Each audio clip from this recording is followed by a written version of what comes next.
that you are 20 times more likely to be assaulted in the United States of America than in Thailand? And you are 4 times more likely to be the victim of a violent crime in the United States compared to Thailand. It is 64% less expensive to live in Thailand than the US. And as they say, men lie, women lie, but numbers don't. So in today's video, I want to share my opinions and give some examples and show you why I prefer to live in Thailand than in the West, and why I think the quality of life here is much better than in the West. I'm American, so I can only speak from my perspective. I've lived there my whole life. So, you know, if your country in the West is nice, maybe like Denmark or Sweden or something like that, you know, I'm not coming at you. And I'm also not coming at the Western world or America. I love where I'm from. My family is there. I go back every year and show people that there's an alternative way of living. The proof is in the pudding. I mean, if this wasn't true, at least to a certain extent, why is there so much interest in this question? Why are so many people interested in leaving the US? Why are so many people frustrated with the quality of life there, the price of food? And so many people have left. And I know so many friends back home who would love to do what I've done, but just are unsure or have some misconceptions about life here, and they just haven't taken that step to go out of their comfort zone. But in this video, I'm going to correct some common misconceptions and beliefs about life outside of the US and outside of the Western world, because we tend to have this attitude and this belief that we're safe at home, we won't get the proper medical treatment, or it's unsafe, like, to go to live in a second or third world. But actually, couldn't be farther from the truth. I will stay completely away from politics. I don't like politics. I don't like politicians. I don't like the left. I don't like the right. I think they're all rotten. So I'm gonna stay away from politics. And also, I'm gonna kind of stay away from dating. And I've said this in other videos. I have criticisms for a lot of guys who go to Asia and just create or maintain this stereotype of the creepy white guy who's using his white privilege to perv on Asian girls or something like. But there is something to say about the overall culture in the West, which has created this subculture of what they call passport bros, or guys who basically are sick of Western women.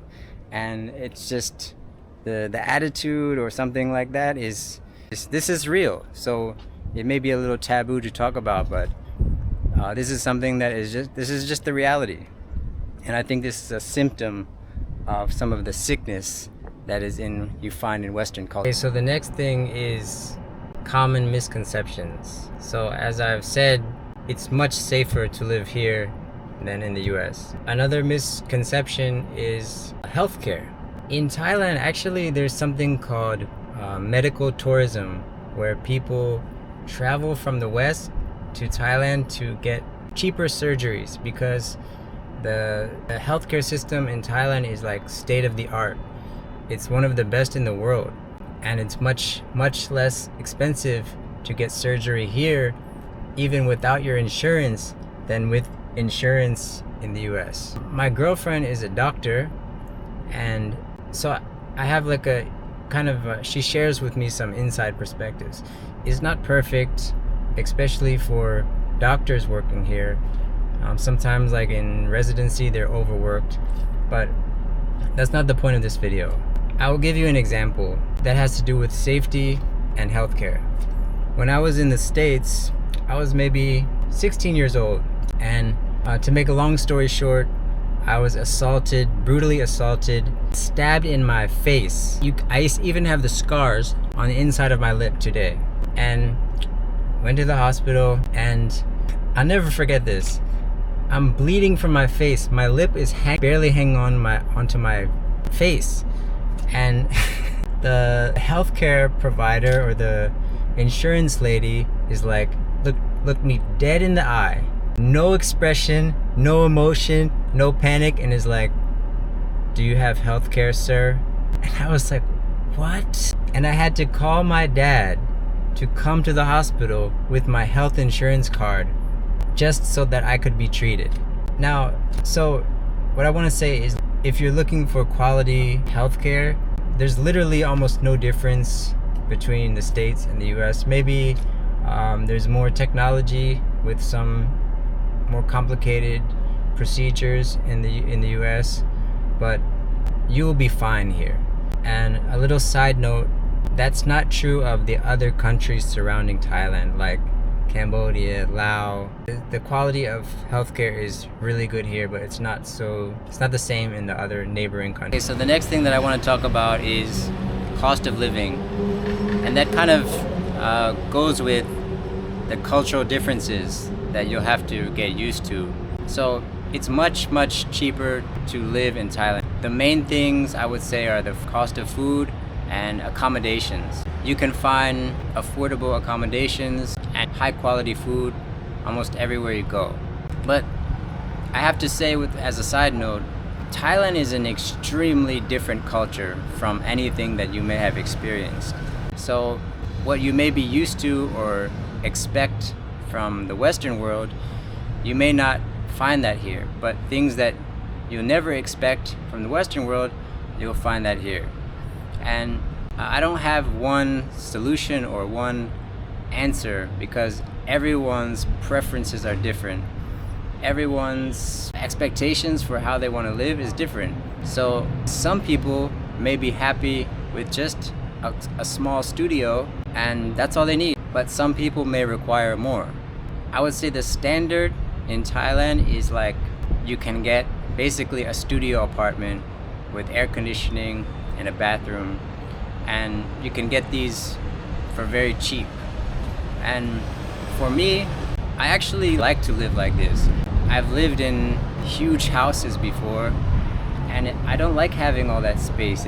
So I like to simplify, but that's just me. So there's things that you may have to adjust to, and it may not be for everyone, but certain cultural differences are things that you just have to accept that you will never get used to. And there's things that you'll never understand. For example, I still don't know when to bow, but I've learned, because it's so contextual. You may, like for a monk, you may bow from your head. For someone older, you may bow from here.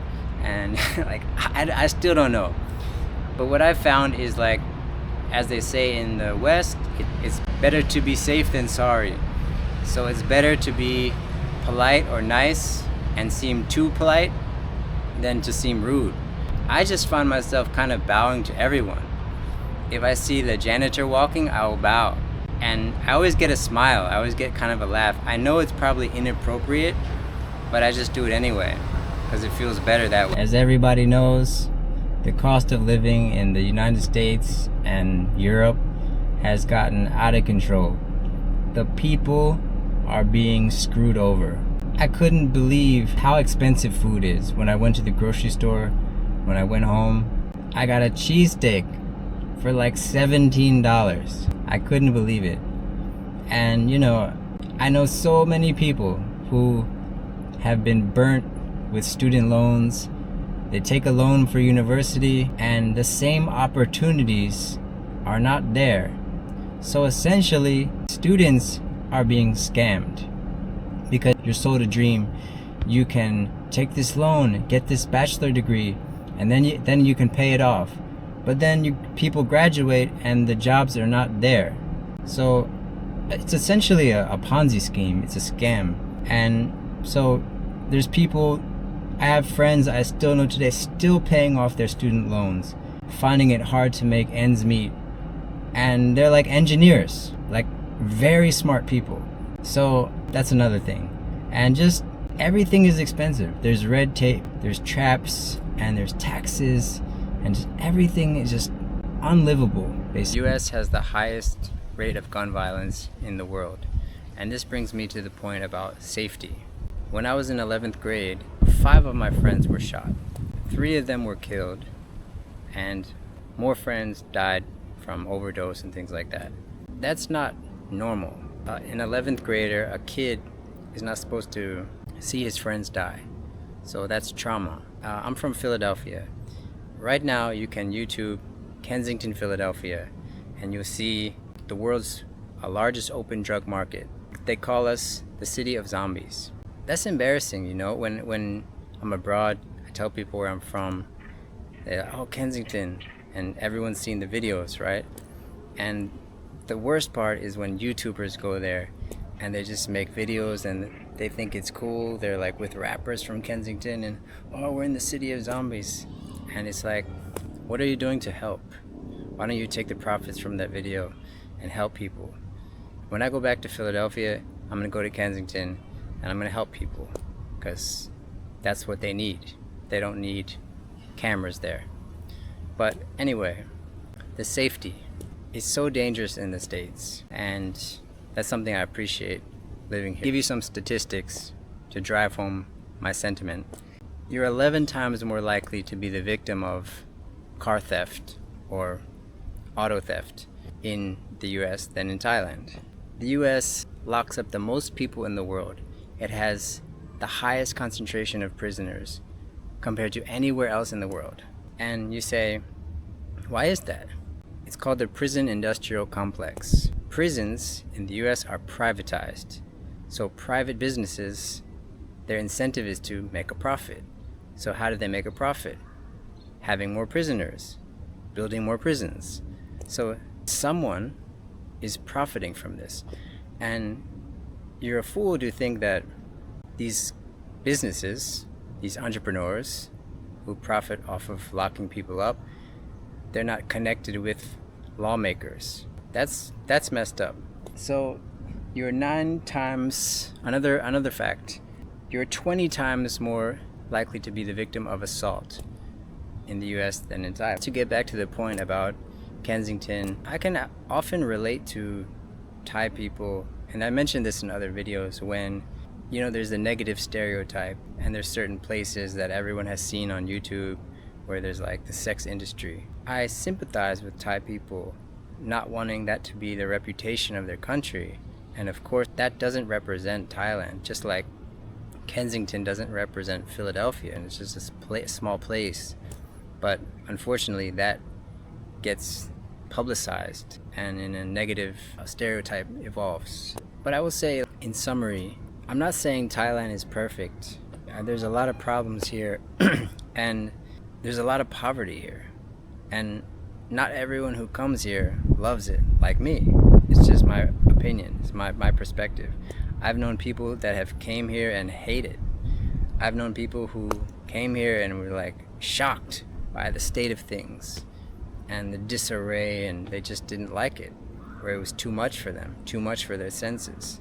And I've seen places in Thailand that you can't compare to anywhere else in the world, like countryside villages where the whole village is addicted to methamphetamines. It's scary, it's creepy, and there's huge differences in economic power. Like there's huge disparity between rich and poor in this country. So it's not perfect, and I'm also aware of my own privilege, and I'm very sensitive to that, and I realize that I'm speaking from my own perspective of privilege, that I can come here and live a good quality life, but it is what it is.